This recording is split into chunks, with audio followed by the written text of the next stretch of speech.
I really need to learn that I don't need to have it all at once, see it coming in front of me all at once. And if I don't see how I'm going to get there now, get to making any progress now, get doing anything besides cope more, that doesn't mean it's never coming. Just that time is long, and long feels like forever, especially when you're constantly dreaming of the future, scared to death it won't really look like that. Especially once you get used to more of the same, today just like yesterday, just like last week and last month. There's a lot of that in between upward spirals. There's a lot of feeling you're only getting worse in between coming out a bit better almost every time.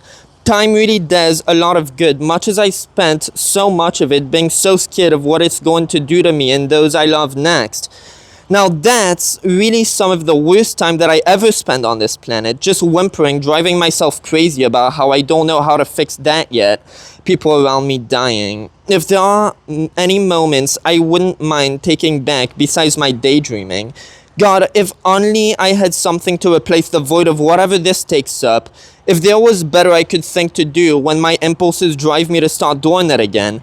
If I could fill that void by building up a routine again, one that actually helps me get closer to needing not fear anymore someday because I found the answers. Even though that day probably never comes, I'm still better getting closer to it, obviously. I know what I gotta do.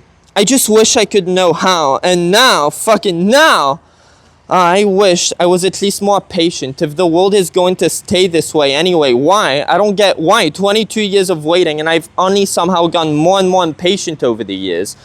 Well, God knows how that works. Maybe someday I'll know.